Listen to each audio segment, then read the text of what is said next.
नमस्कार, मैं सरिता गोस्वामी। स्वागत है आपका मेरी YouTube channel brilliant computer education में। आज हम टेली के आज हम एक्सेल के इम्पोर्टेंट 5 फॉर्मूलाज देखने जा रहे हैं। Count, count ifs, count A और काउंट ब्लैंक। ठीक है, तो बारी बारी हम सबका यूज देखेंगे। आप मेरा पूरा वीडियो देखिएगा ताकि आपको पता चले कि किस तरीके से इसका प्रॉपर यूज कर सकते हैं। तो सबसे पहले फॉर्मूला यहाँ मैं ले रही हूँ काउंट। ठीक है, काउंट का पर्पस क्या होता है कि काउंट वैल्यू को काउंट करेगा, ओनली न्यूमेरिक डेटा को, और वो नॉन न्यूमेरिक डेटा को काउंट नहीं करेगा। तो हम किस तरीके से करेंगे कि जैसे मैंने यहाँ पे लिख दिया इक्वल काउंट। काउंट का मतलब क्या होता है कि वो न्यूमेरिक जितना डेटा भरा हुआ है उसको ही काउंट करके देगा, वो चाहे हम जितनी भी रेंज पसंद कर लेते हैं। तो मैंने यहाँ पे दे दिया है अभी काउंट, और मुझे यहाँ पे लिखना है इक्वल काउंट फॉर्मूला। ठीक है, और जैसे हम फॉर्मूला यूज करेंगे तो हमको इस तरीके से यहाँ पे मिलेगा रेंज। अभी यहाँ पे मुझे बता रहे हैं वैल्यू 1, वैल्यू 2। तो मैं चाहती हूँ कि ये जो पूरा टेबल बनाया उस रेंज में से मुझे मिलना चाहिए। तो मैं ये पूरा डेटा यहाँ पे हेडिंग के अलावा पूरा डेटा मैं यहाँ पे पसंद कर रही हूँ जो हमको वैल्यू दिया है उसमें। मतलब मैं यहाँ पे ये पहला वाला रेंज दे रही हूँ कि उतने में से मेरा डेटा मतलब काउंट होना चाहिए कि कितने सेल मैंने यूज किए हुए हैं। तो हम देखेंगे तो हमको इस तरीके से मिलेगा।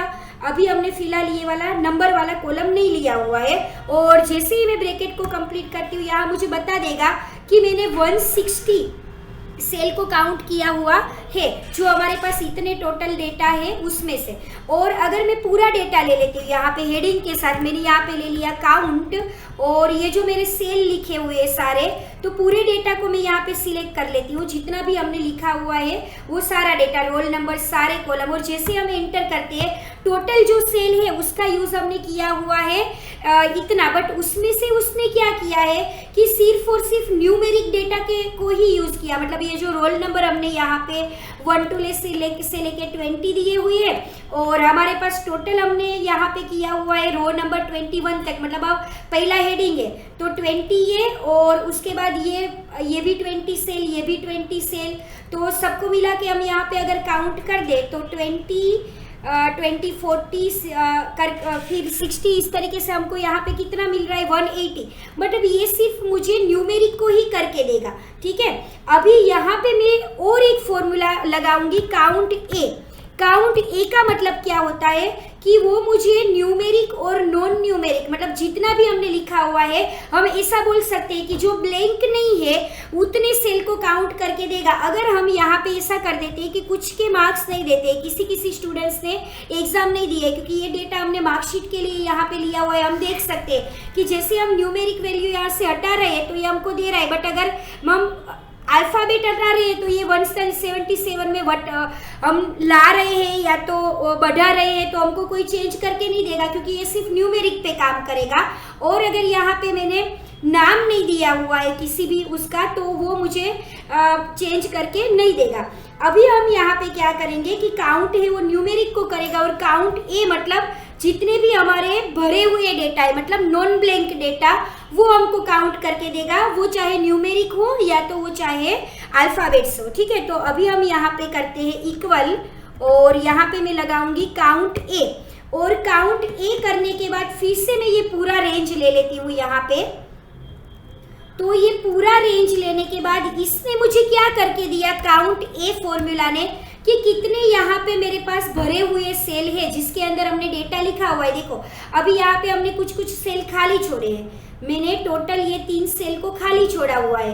ठीक है, तो अगर मैं यहाँ पे वो सेल को फिल करती जाती हूँ तो जैसे ही वो मैं सेल को फिल करूँगी, वो न्यूमेरिक है तो मेरे न्यूमेरिक में भी चेंज होगा, काउंट में भी, और काउंट ए में भी चेंज होगा, क्योंकि हमने इस डेटा को अभी ब्लैंक नहीं रखा हुआ है, इसलिए देखो इस तरीके से। ठीक है, तो ये दोनों का डिफरेंस आपको पता चल गया कि ये न्यूमेरिक के लिए करेगा, ये न्यूमेरिक अल्फाबेट दोनों के लिए करेगा, बट नॉन ब्लैंक सेल को ही ये करेगा, ब्लैंक को नहीं करेगा। अभी एक और फॉर्मूला है, हम ले लेते हैं यहाँ पे काउंट ब्लैंक। काउंट ब्लैंक मतलब जो मुझे ब्लैंक को ही करके देगा, कि मतलब मैंने कितनी ब्लैंक छोड़ी हुई है, तो अगर वो मुझे करके देना है तो यहाँ पे मुझे लगाना पड़ेगा इक्वल काउंट ब्लैंक। ठीक है, और ये काउंट ब्लैंक लेने के बाद यहाँ पे फिर से मुझे पूछ रहा है कि रेंज देना है, तो हमने फिर से पूरे डेटा का रेंज यहाँ पे दे दिया। तो जैसे ही हमने ये पूरे डेटा का यहाँ पे रेंज दिया तो हम देख सकते हैं कि हमको यहाँ पे कितना मिल रहा है 3, क्योंकि अभी हम देख सकते हैं, देखो देख लेते हैं हमारे पास यहाँ पे कितने, हमारे पास यहाँ पे ब्लैंक है 3 ब्लैंक। अगर मैं यहाँ पे और कोई मार्क्स हटा रही हूँ, ठीक है, तो मुझे ये ब्लैंक यहाँ पे बढ़ाता जाएगा, ठीक है, और वो चीज़ काउंट ए में भी चेंज होती जाएगी। देखो ये 4 है, 206 है, तो अगर मैंने, क्योंकि ये ब्लैंक को कंसीडर नहीं करेगा काउंट ए, और ब्लैंक है वो ब्लैंक को ही कंसीडर करेगा, तो ये काउंट ए जो है वो कम होगा और काउंट ब्लैंक है वो बढ़ेगा। जैसे मैंने यहाँ से ये 55 को हटा लिया और हम जैसे ही एंटर करते हैं तो काउंट ए जो है वो डिक्रीज हुआ और काउंट ब्लैंक है वो इंक्रीज हुआ। तो ए है वो मतलब नॉन ब्लैंक को नहीं करेगा, नॉन ब्लैंक को ही करेगा, ब्लैंक को नहीं करेगा, और ये जितने भी हमने ब्लैंक लिए हैं सेल उसको हमको यहाँ पे करके देगा, ठीक है। अभी उसमें हम देखते हैं काउंट इफ। तो काउंट इफ का मतलब क्या होता है कि वहां पे मुझे कोई कंडीशन लगानी है। तो जैसे कि मेरे पास यहाँ पे ये अभी परसेंटेज वाला एक कॉलम मुझे यहाँ पे है, तो मुझे यहाँ पे क्या चाहिए कि कोई कंडीशन देनी है। जैसे मैं यहाँ कंडीशन देना चाहती हूँ कि मुझे उतने ही स्टूडेंट काउंट करके देना चाहिए कि जिनके मार्क्स ग्रेटर देन इक्वल 60 हो, ठीक है। तो यहाँ पे मैं वो फॉर्मूला लगा देती हूँ, मैंने यहाँ पे कर दिया इक्वल, और यहाँ पे मैं फॉर्मूला लगाऊंगी इक्वल काउंट इफ, ठीक है, इक्वल काउंट इफ। तो पहले ये मुझे रेंज पूछ रहा है, मुझे परसेंटेज को चेक करना है कि मुझे ऐसे ही स्टूडेंट के डेटा चाहिए जिनके मार्क्स 60 या तो उससे ज्यादा हो। तो मैं ये पूरा परसेंटेज वाला कॉलम ले लेती हूँ, ले लिया मैंने, और फिर मुझे ब्रैकेट को कंप्लीट करके जैसे ही मैं एंटर करूंगी यहाँ पे, पहले रेंज लेने के बाद हम मेन चीज तो भूल गए, यहाँ पे मैंने कर दिया कोमा, और यहाँ पे मुझे डबल कोट में यहाँ पे मुझे देना है क्राइटेरिया। क्या क्राइटेरिया देना है मुझे? ग्रेटर देन इक्वल 60, मतलब ये रेंज के अंदर जितने भी numeric data greater than equal 60 है वही मुझे यहाँ पे काउंट करके देना चाहिए, ठीक है। अभी हम एंटर करते हैं तो हमारे पास 60 स्टूडेंट्स ऐसे हैं कि जिनने मतलब जो परसेंटेज जिनको मिले हैं वो 60 के ऊपर है। काउंट कर लेते हैं कि 60 के ऊपर 60 ने 1 2 3 4 5 6, अच्छा से इसको भी लेगा ग्रेटर देन इक्वल 60, 1 2 3 4 5 6 7 8 9 10 11 12 13 14 15 और 16, ठीक है। तो इसने हमको कैलकुलेट करके दिया। अभी हम कंडीशन ऐसा चाहते हैं कि ऐसे चाहिए कि जिनको ग्रेटर देन इक्वल 50 मिला हो, ठीक है। तो फिर से हम यहाँ पे फॉर्मूला लगाएंगे इक्वल काउंट इफ, रेंज देना है, फिर से हमें वो पूरा परसेंटेज वाला रेंज देना पड़ेगा। तो हम यहाँ से ये परसेंटेज वाला पूरा रेंज सिलेक्ट कर लेते हैं, और सारे परसेंटेज वाला रेंज सिलेक्ट करने के बाद कोमा करके डबल कोट में मुझे यहाँ पे देना पड़ेगा जो क्राइटेरिया है वो greater than equal 50, double quote complete और एंटर करेंगे तो ग्रेटर देन इक्वल 50 हमको यहाँ पे चाहिए कि हमको करना है ग्रेटर देन इक्वल 50। तो ये तो 90 मतलब 16 थे और इसको मुझे कन्वर्ट करके दे रहा है, मतलब 50 की रेंज भी मुझे यहाँ पे दे रहा है। बट यहाँ पे मैं कुछ ऐसा लिख देती हूँ कि मुझे चाहिए कि जिनके मार्क्स ग्रेटर देन इक्वल 50 मतलब लेस देन इक्वल 55, तो थोड़ा सा हमको हमारे डेटा के हिसाब से पता चलेगा। तो यहाँ पे क्राइटेरिया भी मुझे कर देना पड़ेगा चेंज। तो फिर से यहाँ पे फॉर्मूला में जाके मैं यहाँ पे कर देती हूँ, मैंने दे दिया यहाँ पे लेस देन इक्वल 55, ठीक है। और जैसे ही मैं इसको एंटर करती हूँ हम देख सकते हैं कि 55 से नीचे है वो हमारे पास कितने स्टूडेंट्स हैं जिनका परसेंटेज 55 से कम है। तो देख लेते हैं हम लोग 55 है तो उससे कम, ये तो 58 है, 55 1 और ये 52 2, मतलब हमको 2 रिजल्ट यहाँ पे मिल गए। चलो ये तो काउंट इफ देखा कि सिर्फ एक कंडीशन चेक करता है, और अब हम देखेंगे काउंट इफ एस, ठीक है। काउंट इफ एस तो इसका मतलब क्या होता है कि मल्टीपल कंडीशन चेक करेगा। तो यहाँ पे मैं थोड़ा सा एक रेंज बना देती हूँ समझने के लिए कि मुझे ऐसे स्टूडेंट चाहिए जिनके मार्क्स लेस देन 50 हो, फिर मुझे ऐसे स्टूडेंट चाहिए जिनके marks greater than equal 50 2 less than equal 60 हो, ठीक है। और उसके बाद 3-4 कंडीशन हम चेक करवा के देखते हैं। हम यहाँ पे दे देते हैं उसके बाद कि जिनके marks greater than equal 60 to less than equal 70 हो, और उसके बाद एक और रेंज हम ले लेते हैं 70 वाला, कि हमने यहाँ पे दे दिया कि जिनके marks greater than equal 70 to less than 80 हो, ठीक है, लेस देन 80, और यहाँ पे भी हम दे देते हैं लेस देन 60, मतलब 60 नहीं होना चाहिए क्योंकि 60 हम ये वाली रेंज में दे रहे हैं, और ये हो जाएगा हमारा लेस देन 70, ठीक है। सेल की साइज हम बढ़ा देते हैं और कॉलम में यहाँ से कर देती हूँ डिलीट एंटायर कॉलम, ठीक है, और ये वाला भी हमने यहाँ पे दे दिया। इसमें हमको देना है कि लेस देन 70 मतलब 69 तक या ऐसा कुछ। तो फॉर्मूला लगाना स्टार्ट करते हैं। हम यहाँ से करेंगे इक्वल, और मैंने यहाँ पे दे दिया इक्वल काउंट इफ एस, ठीक है, और पहले तो हमको क्राइटेरिया का रेंज देना है, तो हमको यहाँ पे देना है पड़ेगा परसेंटेज वाला पूरा कॉलम।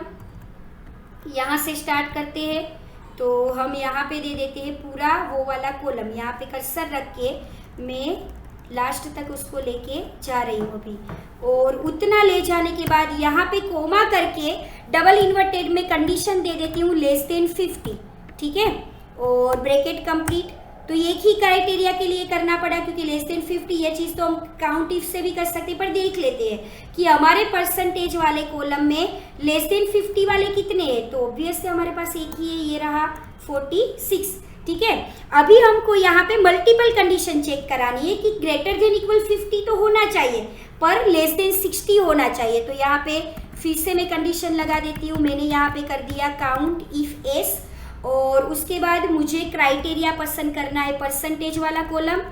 ये वाला कॉलम मैंने यहाँ पे पूरा पसंद कर लिया, और फिर कोमा करके मैं यहाँ पे क्राइटेरिया दे देती हूँ ग्रेटर देन इक्वल 50 कोमा।